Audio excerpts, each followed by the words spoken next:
Happened in Northern Ireland. There was bitter violence for a long time, but then all of a sudden they got the Good Friday Agreement, and it all just disappeared. And we used to hear that from the Protestants and the Catholic. Well, the only thing they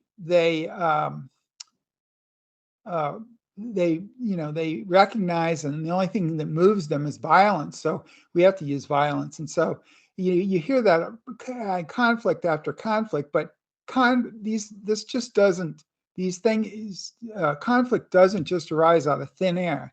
And this is over land, and it's land that the Arabs were on, and Israel formed, and in 67 they took more land with the occupation, and now they're inching to permanently take it over with settlers. So, there's two sides to the story, even though this was a horrendous attack in the first place. Yeah, a lot of people seem to believe that the Palestinians are simply unlike the Irish, in their resisting the English, and it's just they're worlds apart morally. They believe that the conflagration in Northern Ireland really, although there was some religious dispute, it's not as deep and abiding and just apocalyptic as what we see in Israel-Palestine. So they're really not comparable. It does seem to me like they do. Well, I don't know. The Irish, British, and the Ulster Union, the Ulster Protestants are just were put there by the British to tame the Irish. I mean, that's been going on for centuries. So the Irish and the English hate each other, and there was a lot of abuse of the Irish by the English. And so I think that conflict went on longer than this one has. This one started up. The Zionists started returning to Palestine, or the Middle East, Palestine, in the late 80s. Just sporadically people started going back there. And this after the Balfour Declaration, when the British gave a part of the Palestine to the Zionists, that the Zionist immigration increased. And then, of course, after the Holocaust in 45, it really Israel was supposed to become a homeland. But then in 1948, the Zionist groups there declared Israel a state, which was very provocative to the Arab people who lived there, because they always said, well, the British said they would get a homeland, not a state. So, this is kind of how things went. And that's why we've had all the wars there. So I don't really buy the fact that this is unsolvable and that Israel has to do this. But from a U.S. standpoint, I don't see our intervention as having helped much over the years. And as I say, sometimes in the peace process, when the peace process fails, there was all these expectations. Things get worse, like the second Intifada after Bill Clinton tried to force a peace in 2000. And then, of course, we have the $4 billion worth of aid every year, military aid, which is probably not helping the situation either. So from a U.S. policy standpoint, you can say what you want about the conflict over there, but I just don't think U.S. intervention has really helped over the years. Yeah, that's actually a separate question, and regardless of the kind of permanence of the problem over there, deep cultural divisions, the likelihood for peace, there's that question, and then there's, okay, but should the U.S. do about it? Should we be funding them? It's very difficult to stay on that topic alone, that of non-interventionism, that of the U.S. staying out. In the discussion, you end up getting pulled into specifics of the conflict over there that are sort of orthogonal to U.S. involvement in many ways. But that's just kind of a side comment. So the Financial Times reports that this conflict over there with Israel and Gaza, it's likely to go on for another year. And if that's true, what do you think it's going to look like this far out? If the disproportionate dead, the ratio is already so shockingly high, 10 to 1 or so. Well, if it goes on for another year, and it may go on for longer than that, for Israel, I think they face a quagmire like we did in Iraq and Afghanistan. See, the aggrieved party after 9/11, the U.S., they just flail around and they're angry, and they have to satisfy domestic anger and rage, and justifiably so. But a good leader will say, listen, I know everybody's really pissed off about this, but we have to be smart about this. And of course, George Bush wasn't smart because he wanted to use this as an excuse to go into Iraq, and then he wasn't smart in Afghanistan, because instead of just trying to take out Al Qaeda, he decided that he wanted to reform the entire government by taking out the Taliban, and that was his mistake there. So I think when you overreach, like in Israel, I think is ding too. They're talking about occupying, even after the war is over, they're going to be occupying Gaza again,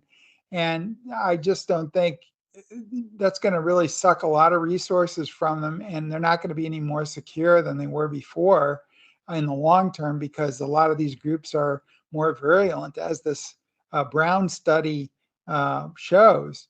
And so whether this is a good idea, probably not for the Israelis.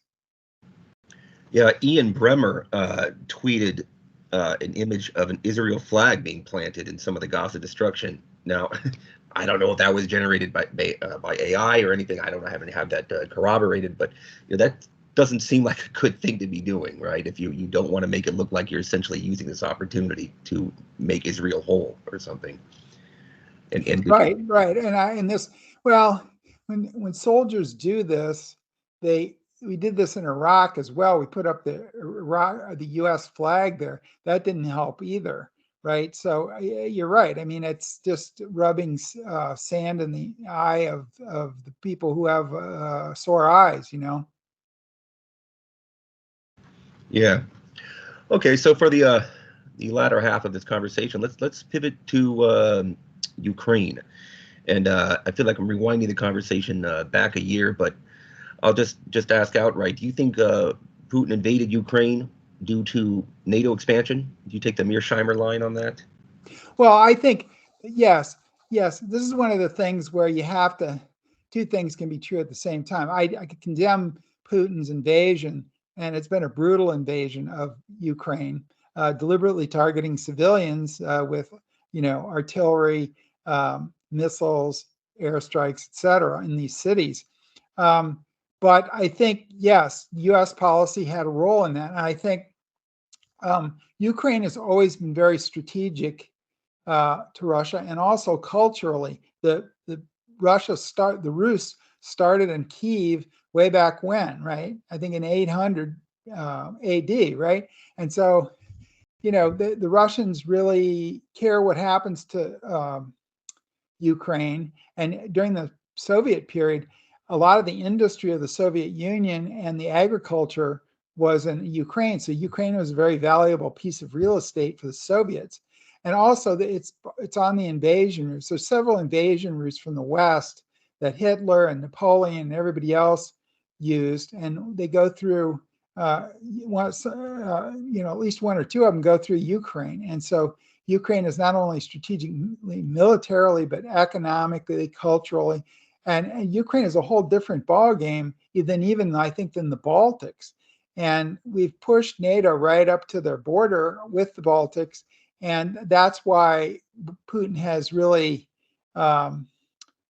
clamp down on Belarus because Belarus is right on those same invasion corridors, and Ukraine is also. And I think when you threaten, you're right. Our NATO's alliance is right on its border. Even autocracies like Putin, he's certainly not a nice man, and he's an autocrat. But even autocratic countries have legitimate security interests, and there's really just no reason to expand NATO. If they wanted to expand it, they should have just removed the military aspect, taken out the Article 5 commitment where an attack on one is an attack on all, and make it a talk shop, and included this. There was some talk of including Russia after the Cold War was over, and that's probably what they should have done. But you see, we demonize these countries or groups, and then it's okay. It justifies our aggressive actions, and then when they take aggressive actions in return, oh, see, we were right. They were aggressive because, I guess you should say, give peace a chance is what you should do. Guard yourself, but give peace a chance. Yeah, I've seen some what seemed to me like pretty cynical arguments for us being involved in Ukraine. And some of these people will say that these they really have no likelihood of winning. We get that, but it keeps Russia mired in a conflict, and that's good for us. So it's quite cold. I mean, they know that they're contributing to people dying in Ukraine and dragging this thing out. But from a purely cold-hearted, kind of selfish U.S. geopolitical perspective, it's warranted. Do you think they're even correct on any kind of consequentialist ground, or what do you think? Well, I think that there are some realists who think that we got to keep them busy, and the people who they sort of make a euphemism of that whole line of argument by saying, well, it's cheaper for us for the Ukrainians to fight them than it is for us to fight them. I've heard for only 5% of our defense budget, which is about what we're spending in Ukraine, we get Russia tied up, and that's a realist argument. Some people might use that argument, and I suppose you can, but it's sort of a very dangerous thing because it can escalate. The war can escalate, but I think we're probably past that happening now. But the question is, how do we stabilize the situation? Do we want a continuous war? Do we want to spend huge amounts because they're just going to keep eating ammunition and equipment and human lives and everything else for a long time? And I think we should model it on the winter war of 1939 and 1940 by the Finns. Russia also attacked in addition, Stalin took half of Poland. He also invaded Finland because it has an 800-mile border with what was then the Soviet Union. And the Finns fought hard, and they if you ask anybody, they won that war. And they're a little country, and they beat the Soviet Union. But at the end, they had to give up some territory to settle the thing. And I think Ukraine not being taken over has been a black eye for Putin. And I think he would probably be somewhat deterred from trying it again, especially since the Ukrainians are not going to, be as ill prepared this next time as they were this time. But they did a good job in throwing them out stopping them anyway. And I think they probably will have to give up some territory to make a peace. Now, whether the Russians will honor the peace, I don't know. But as I say, you should guard yourself and give peace a chance. And I think a lot of these areas that the Russians are in are Russian speaking. Now, before the war, I would have said a lot of the people probably even wanted to go with Russia, but I don't know. Russian occupation may have had a different, it's pretty harsh. So some of those people living there may no longer want to go with Russia, but they're Russian speaking areas. And so they may, the Ukrainians may have to reach a settlement. I think since their offensive didn't pan out, I think, the U.S. really has, and the Europeans should pressure Ukraine. And I think they can still say, listen, we're still a country. We won the war because we prevented them from taking Kyiv and taking the whole country. And therefore, if we have to give a little bit of territory, that's the way they'll have to sell it, just like the Finns did. On the question of European Union, carrying more of the weight for their own defense, do you think the U.S. Does not actually want them to spend more because we want to maintain control, or that we do in fact want them to pay for their own security more, but we just don't have the huevos to make them do that, or to really make it a big sticking point? Well, the United States has long, even during the Cold War, and has continued after the Cold War, to talk out of both sides of its mouth. It's always as Trump said this, but other people have said this before Trump. Hey, you need to pay more. You need, you guys are letting down. Like the German army is just a mess, and they're a huge country, a huge rich country, and they don't want to spend any money because the U.S. is providing the security. It's just like if somebody's paying your rent for you, are you going to want to step up and say, hey, I'll pay it? No, you let them pay it, right? It's the same thing. And you saw what happened recently when this bill has been stalled in Congress. The conversations in Europe started immediately saying, hey, man, the United States we may not get this aid this time. We better start doing something. But every time that happens, what will happen is the aid package will probably eventually get through Congress after Biden negotiates with the Republicans. And so then talk in Europe will go back to not doing it anymore, because with the U.S. umbrella, they don't need to do that. Now, the U.S. always has said, yeah, you guys need to do more and pay more, but we still want to be the top dog. So we want the control of the alliance, but we would like them to help us with more expenses is what we really want to do. Because as I say, we've talked out of both sides of our mouth. Oh, you need to do more, but maybe.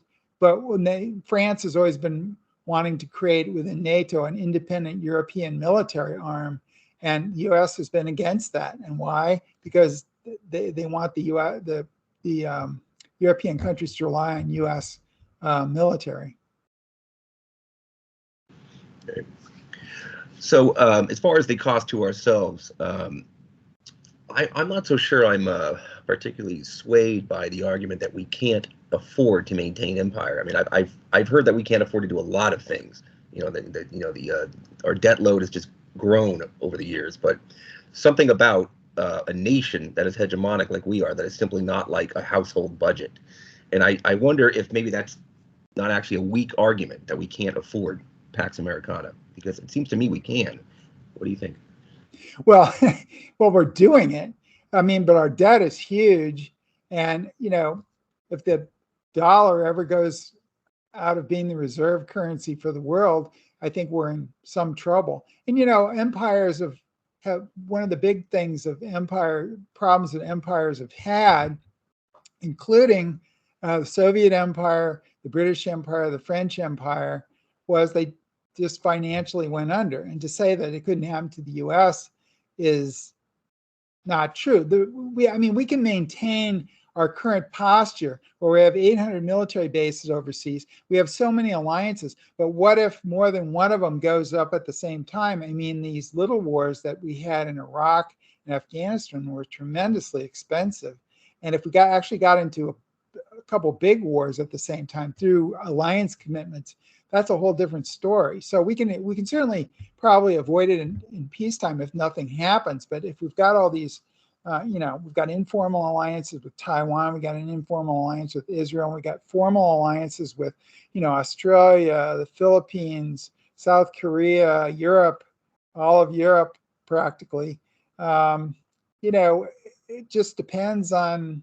I mean, the Ukraine war, we're not even in it, and we're racking up 5% of our defense, but a massive defense budget is being allotted to it. So certainly in the long term, it's possible that we could not afford it. But the other question is, why do we need to, really? Because I think we have to move to recognize that there's a multipolar world, and we really can't defend everything. It's just, our debt is a problem, and it wouldn't get rid of the debt entirely, because it's also from entitlements, but certainly everything helps. And a lot of empires have declined in the long term because of the financial problem. Our economy is still strong, and is stronger than European economies and China right now, and so we're perking along pretty well on that. But you never know when you can have economic problems, because our military is so in several quagmires.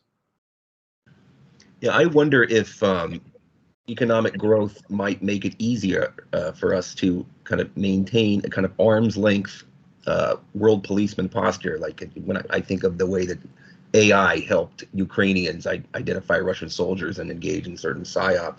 Now I know that's just psyop stuff, and in this case, they would kind of brutal, in fact. But they would send pictures of dead Russian soldiers to their families to try to somehow generate, the reverse of enthusiasm for war. Hoping the Russian people will see what's happening to their sons and I almost said daughters, but I think Ukraine has to throw daughters now into the mix. So anyway, is technological growth and economic growth going to actually help sustain Pax Americana, even where we can't afford big hardware on the ground in a kind of 20th century style? Well, I think certainly that's true, because we're going to keep spending this. There is a military-industrial complex, and you see that all the time. And I guess the best thing for the military-industrial complex is not to get involved in the war, but supply the one side or the other. And we're certainly doing that with Israel and Ukraine. But whether that's good for our economy to have that much military spending. The other thing I think that we have a problem with is not the overall economic growth, but some of that growth is defense industry, and a lot of that is, frankly, it's a very government-controlled industry. It's not socialist, but it's certainly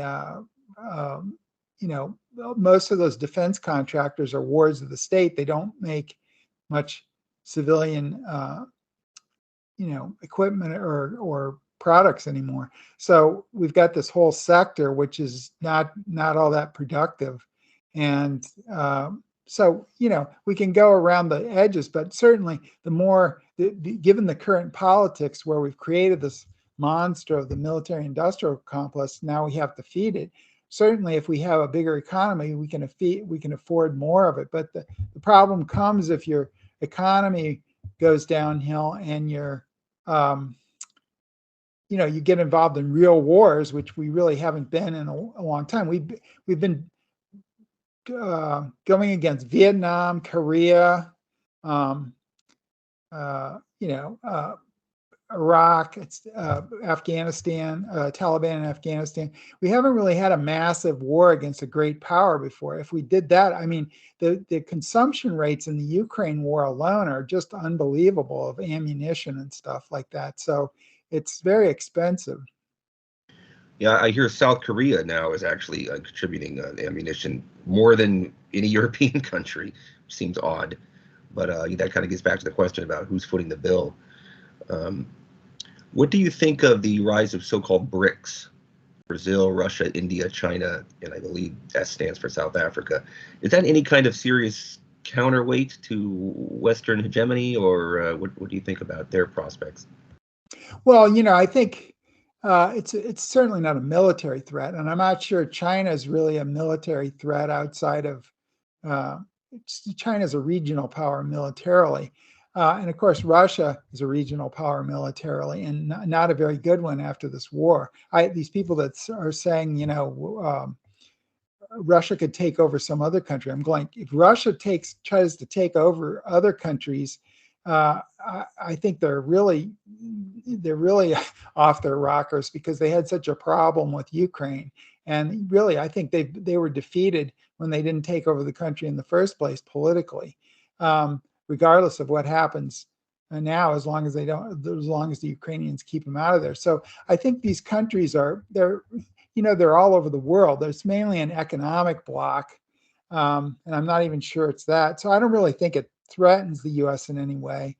They're going for political influence, I think, and it may take some political influence away from the West, but or domination, I should say, by the West. But I don't really see it as any sort of a threat. I think we're going to have to deal with these things more and more as, India rises, maybe Brazil rises eventually, some of these other powers. And certainly we have, other powers which probably should be on the Security Council, Japan, Germany, et cetera, already. So I think the U.S. has to learn to play in the sandbox in a more multilateral way.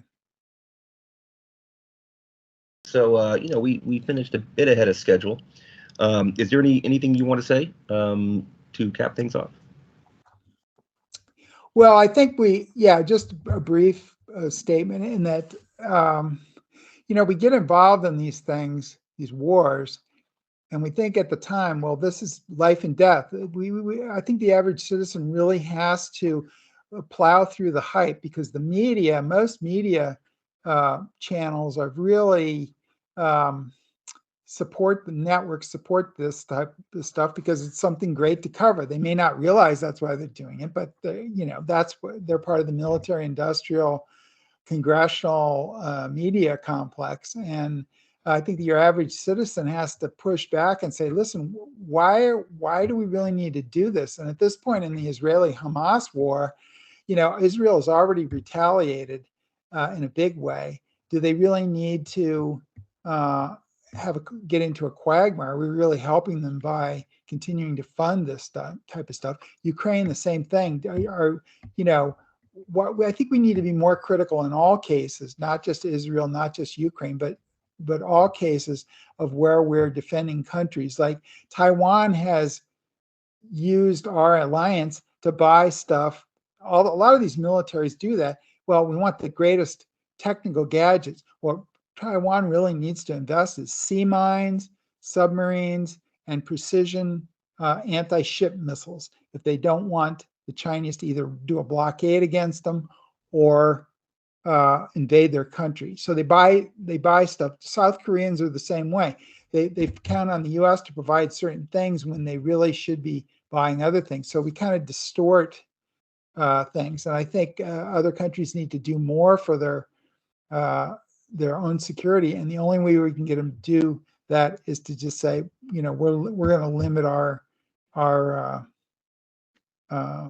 security to being the balancer of last resort. You guys are going to have to be the first line of defense. If you need us when, a severe military threat happens, okay, we might be giving you assistance. We might send troops or whatever, but we're the balancer of last resort. You're the first line of defense. We'll back you up as a secondary line, but you need to take more. And that's what we're doing. So, you can do whatever you want. And I assure you, the Europeans all these countries will immediately panic and start doing more for their own defense, which is what they really need. And they'll buy the stuff that they really need to buy. Yeah, there seems to be a kind of second line of, let's say, somewhat belligerent foreign policy. The first line being military action, but there's a kind of a muscular trade sanction kind of thinking that goes into some of this. Like you're trying to keep China or advanced microchips that the West enjoys out of the hands of China. Do you think that actually contributes to more conflict, or is that actually wise? Is that a good level of belligerence as sort of a substitute for war, in fact? Well, I'm not big on using sanctions because I think when the sanctions fail, as they usually do, they usually have some grandiose expectations. Let's take the first Iraq war, where Iraq invaded Kuwait. We put it on the most comprehensive sanctions on Iraq in the world, and it was, there was almost huge amounts of countries signed up for this because they wanted to avoid a war. But what happened was the sanctions didn't do it. So then what do we do next? When you put sanctions on, you are saying this is what we care enough about this to do that. The question is, I think sanctions should be put on only for reasons like you just mentioned, for military reasons. Let's not give some of these dual use components that are necessary, and certainly let's not give weapons to potentially adversary countries. The problem is you know, we gave all this. Here's an example. We gave all this military hardware over the years up until the late 70s to Iran, and then Iran had a revolution, and all of a sudden, you know, we're looking at the equipment potentially being used against us. Now, most of the military equipment is out of date now that they have, but that's the principle. You never know what's going to happen. Even some friendly countries that you've armed may flip and be your enemy. But I think even in the case of dual use items, I worked in export controls when I worked for Congress, and I used to think, you know, they have all these controls over technology that could be dual use, civilian or military use.